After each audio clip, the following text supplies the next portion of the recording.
হরে কৃষ্ণ। প্রিয় ভক্তবৃন্দ, সামনেই আমাদের প্রিয় উৎসব জন্মাষ্টমী তিথি। আপনাদের সকলকে অনেক অনেক শুভেচ্ছা জন্মাষ্টমী উপলক্ষে।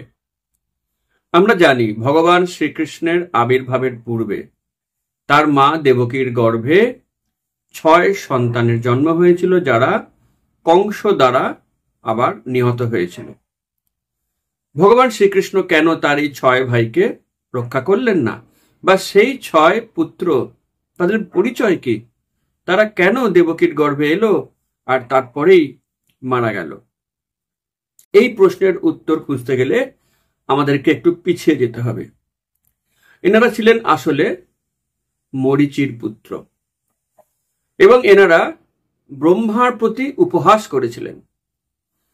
ব্রহ্মা ভগবানের মহান ভক্ত, তার প্রতি উপহাস করাটা একটি অপরাধ, বৈষ্ণব অপরাধ।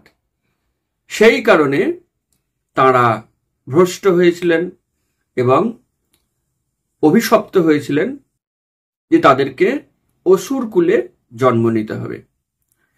তাই সেই 6 পুত্র পরবর্তীকালে কালনেমি, এক বিখ্যাত অসুর, কুখ্যাত অসুর, তার পুত্র রূপে জন্মগ্রহণ করলেন। তাদের নাম ছিল কৃত্তিমথ, সুসেন, উদয়ীন, ভদ্রসেন, ঋজুদাস এবং ভদ্রদেহ। যদিও এনারা বিখ্যাত অসুর কালনেমির পুত্র রূপে জন্মগ্রহণ করেছিলেন, কিন্তু এনারা বিষ্ণু পূজা করেছিলেন।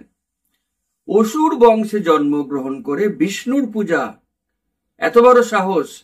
কালনেমির অসুর পিতা আবার অভিশাপ দিলেন যে তোমাদেরকে নিজের পিতার হস্তে নিহত হতে হবে।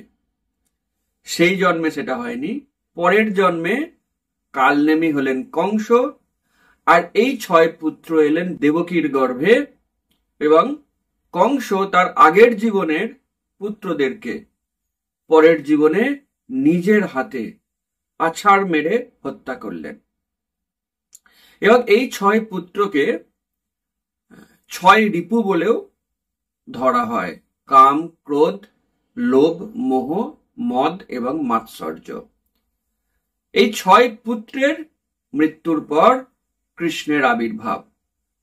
তাৎপর্য এটাই, যখন আমাদের হৃদয় থেকে এই 6টি রিপুর হত্যা হবে, আমরা যখন এই অনর্থ থেকে মুক্তি লাভ করব, তখনই কৃষ্ণ আমাদের হৃদয়ে আবির্ভূত হবেন। হরে কৃষ্ণ।